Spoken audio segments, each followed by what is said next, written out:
Donc, comment on va présenter? Moi, c'est Geneviève Latour. Je suis avec Carrefour pour Femmes, Crossroads for Women à Moncton, au Nouveau-Brunswick. On m'a demandé de parler des partenariats qu'on a dressés pour vraiment pouvoir mieux desservir la population de femmes immigrantes réfugiées qu'on accueille, surtout à la maison de transition. J'aimerais peut-être commencer juste en disant que moi, je ne suis pas personnellement issue de l'immigration. Je pense que c'est important de situer ce point de vue-là. Donc, c'est mon expérience de travail que je vais partager, mais je suis quand même privilégiée là, d'être née ici au Canada et de pouvoir avoir fait face à plusieurs des difficultés que les femmes qu'on sert ont fait face. Je vais commencer en donnant un petit peu une mise en contexte de la situation de l'immigration au Nouveau-Brunswick et à Moncton. Donc, au Nouveau-Brunswick, il y a environ 4,5% de notre population qui est issue de l'immigration. Pour vous donner une idée, au Canada, c'est 22%. Donc, au Nouveau-Brunswick, on accueille quand même très peu de personnes immigrantes là, par rapport au total de notre population. Ce qui veut dire qu'il y a aussi très peu de services. Je suis consciente que dans d'autres provinces aussi, le portrait n'est peut-être pas positif, là, mais au Nouveau-Brunswick, vraiment, c'est pas une préoccupation, vu que c'est vraiment un très, très petit pourcentage des personnes qui sont accueillies qui sont immigrantes. Près de 30% des personnes immigrantes qu'on a accueillies au Nouveau-Brunswick, c'est de l'immigration récente, donc depuis 5 ou 10 ans. Donc, c'est vraiment un portrait changeant là, depuis 10 ans là, au Nouveau-Brunswick où 30% de la population immigrante vient d'arriver là, dans ces années-là.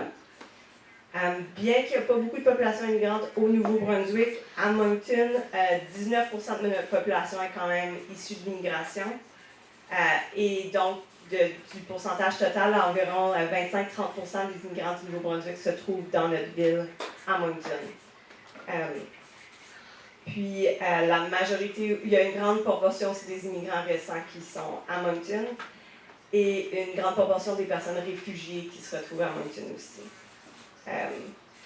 Tout au long de ma petite présentation, là, je vais parler des femmes immigrantes ou issues de l'immigration, mais je veux vraiment parler des femmes qui sont immigrantes économiques ou parrainées, mais aussi des femmes réfugiées, des femmes sans statut, des étudiantes internationales, des travailleuses temporaires. Donc, j'utilise le terme immigrantes, mais ça englobe vraiment là, les différents statuts ou manque de statut d'immigration de ces femmes-là. Donc, à notre refuge, le gouvernement ne nous demande pas de garder des statistiques, là, donc c'est vraiment des statistiques qu'on tient à l'interne.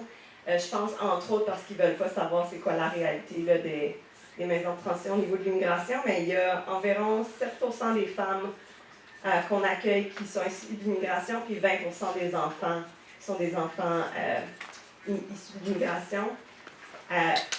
Par contre, ces femmes-là, ces enfants-là restent en moyenne 2,5 fois plus longtemps que les femmes, disons, canadiennes. C'est pas rare qu'on ait des femmes qui restent bien au-delà de 3 mois, 1 an, etc. Surtout parce qu'il y a des cas complexes, par exemple, une femme qui est venue sans statut, qui doit devenir demandeur d'asile, qui obtient ou non son statut de réfugié, qui doit peut-être retourner en faire appel. Par la suite, une fois qu'elle a un statut, faire application pour avoir un revenu. Souvent, ils ont accumulé des dettes énormes au niveau des frais médicaux. Donc, vraiment, c'est des cas complexes là, qui font en sorte qu'ils restent chez nous plus longtemps. Donc, bien qu'ils sont juste 7% des femmes, 20% des enfants, au niveau du taux d'occupation, c'est environ 25% de la population qu'on dessert parce qu'elles restent plus longtemps et donc elles occupent le taux d'occupation reflète ça. Puis la dernière mise en contexte que je fais, c'est vraiment... Moncton, c'est la plus grande ville du Nouveau-Brunswick, mais c'est quand même une petite ville. On compte moins de 145 000 personnes, donc on peut penser aux services qui sont offerts dans une petite ville comme ça. C'est pas extraordinaire pour les personnes immigrantes en général, mais les femmes immigrantes victimes survivantes de violence, c'est très, très, très déficitaire. Donc, nous, la première étape qu'on a faite, c'est vraiment d'appliquer pour avoir des fonds, pour avoir une intervenante spécialisée pour travailler avec cette population-là. Ça fait des années qu'on en a conditions féminines, qu'on en a au niveau de la province, qu'on en a à Immigration Réfugiés Canada, on n'obtient jamais rien. Donc, il a vraiment fallu se tourner vers autre chose pour... Je veux dire, c'est une lutte qu'on continue, on pense que c'est ce à quoi on a droit et que les femmes ont droit, mais vu que ça n'a pas porté fruit, vraiment, on s'est tourné vers des partenaires communautaires, puis c'est de ça que je vais parler. Un des premiers partenaires communautaires, puis c'est vraiment à 2 égards, c'est au niveau de faire la promotion de nos services, parce qu'il y a beaucoup de femmes immigrantes qui ne savent pas que nos services existent, ils ne savent pas à quoi ça sert. Puis l'autre côté, c'est vraiment une fois qu'ils sont chez nous, bien, comment bien les servir. Donc, au niveau de la promotion, disons, la présentation dans les écoles puis les partenariats avec les districts scolaires, c'est vraiment quelque chose qui a bien fonctionné. On a beaucoup de familles migrantes qui sont chez nous parce que c'est leurs enfants qui en ont entendu parler en salle de classe, qui sont revenus dans leur maison et qui ont dit « Maman, il faut que tu ailles à Carrefour pour femmes ». Donc vraiment, ça a été comme une pratique gagnante qu'on n'avait pas vraiment vu venir, mais qu'on continue vraiment à pratiquer, travailler auprès des enfants pour faire la promotion. La clinique de réfugiés, c'est une nouvelle clinique qui est à Moncton, puis qui nous aide vraiment dans les démarches avec toutes les femmes demandeurs d'asile surtout.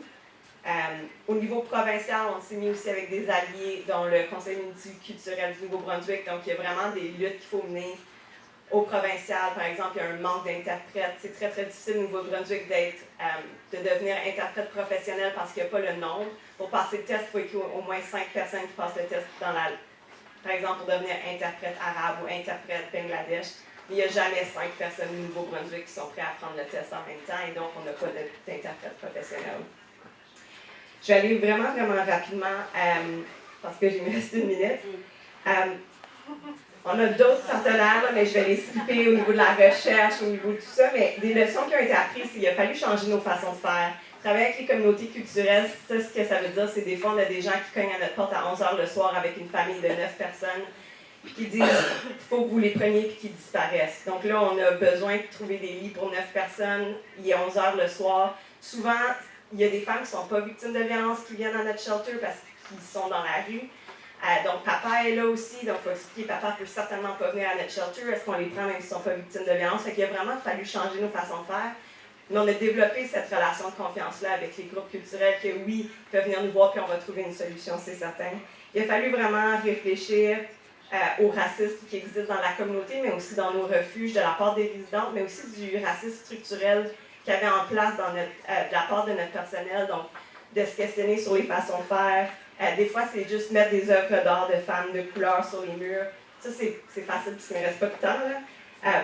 Puis je veux terminer en disant qu'on n'a pas trouvé la solution miracle, qu'il y a encore du travail à faire que je veux reconnaître. Mais vraiment, travailler avec les partenaires, ça nous a permis de vraiment mieux desservir ces femmes-là.